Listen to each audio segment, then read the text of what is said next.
बिस्मिल्लाहिर्रहमानिर्रहीम। अस्सलाम वालेकुम दोस्तों, मैं हूं फैसल शकील। आपको बताऊं कि कराची में आतिशज़दगी के वाक़यात पहला दूसरा नहीं कई हो चुके हैं और इसमें कई कीमती जानें ज़ाया हो गई हैं। हाल ही में 25 नवंबर को सुबह 6:12 पर राशिद मनास रोड पर वाक़ आरजे मॉल में आतिशज़दगी का वाक़या हुआ। तकरीबन 16-17 दिन गुजर गए। आज जो है वो पुलिस की एक रिपोर्ट तैयार कर ली गई है। तफ्तीशी रिपोर्ट जो कि IG सिंध की हुक्म पर DIG गुलाम असफर मैसर, SSP ईस्ट इरफान बहादुर और SP गुलशन अयाज और जो है वो SSP इन्वेस्टिगेशन 4 रुकनी बोर्ड था जिसने तफ्तीश की। और तफ्तीश के दौरान जो है वो इन्होंने तकरीबन 12 इदारों के अफसरान और इनसे मुताल्लिक लोगों से तहकीकात की। और इस तहकीकात में जो है वो सनसनीखेज इंकशाफात हुए हैं। वो इंकशाफात ये है कि आग जो है वो 4थे फ्लोर पर वाक़े कैफेटेरिया में शॉर्ट सर्किट के बाइस लगी और इसकी CCTV फुटेज भी मिल गई। 6:12 पर जो है वो स्पार्क होता हुआ दिखाई दे रहा है और स्पार्क के बाद जो है वो आग लगी। अब आग फैली कैसे? आग फैली ऐसे कि जो यहाँ पर फोर सीलिंग थी और जो पैक किया हुआ था उसकी वजह से तेज़ी से आग जो है वो फैलती चली गई। इसमें गैर मेयारी इलेक्ट्रिकल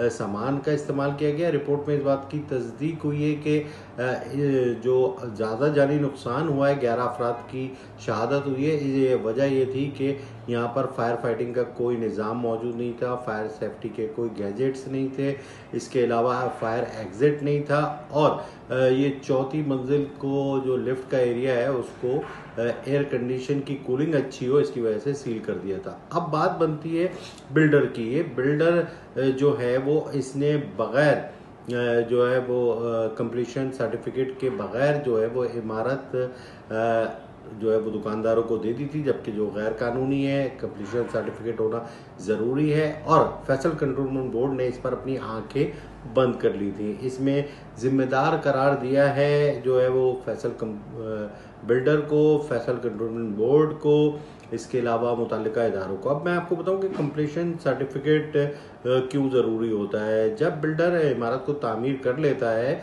और वो देखता है मुतल्लिका इदारे, चाहे वो SBCA हो या कोई भी कंट्रोलमेंट बोर्ड हो, वो चेक करता है कि जो बिल्डिंग लॉज हैं उसके मुताबिक, जो नक्शा है उसके मुताबिक जो फायर फाइटिंग का एग्ज़िट का रास्ता है वो है, यहाँ पर वो सामान तमाम लगाया गया है ताकि उसको रिहाइश दी जा सके और उसमें जो है वो कारोबार किया जा सके अगर कमर्शियल बिल्डिंग है।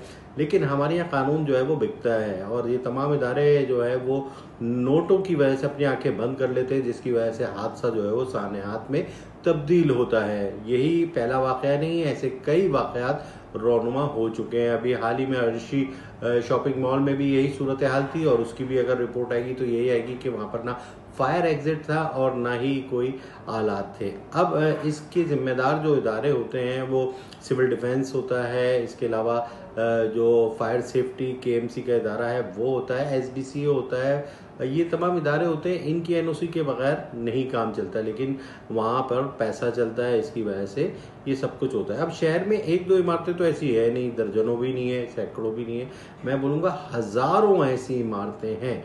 कराची में 95% ऐसी इमारतें हैं जहाँ पर फायर सेफ्टी के कोई इंतजामात नहीं है। बिल्डिंग लॉज की धज्जियाँ उड़ाई जा रही हैं।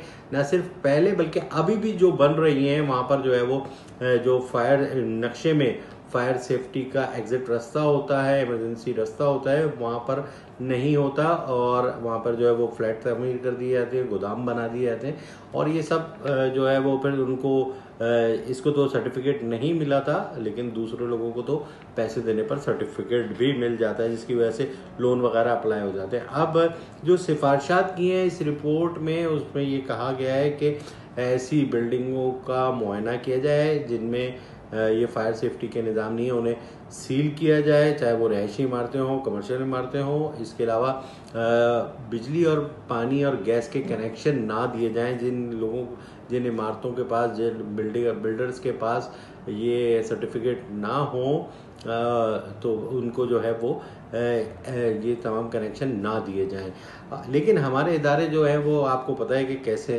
सारे कनेक्शन भी मिल गए और इसके पास भी कनेक्शन था और अभी भी कनेक्शन चल रहे। ये धंधा है, धंधा। यहाँ पर जो है वो करोड़ों अरबों रुपए रोज़ाना के जो है वो बनाए जा रहे हैं। बिल्डिंगें खड़ी हो रही हैं, उनमें कोई इंतज़ामात नहीं है।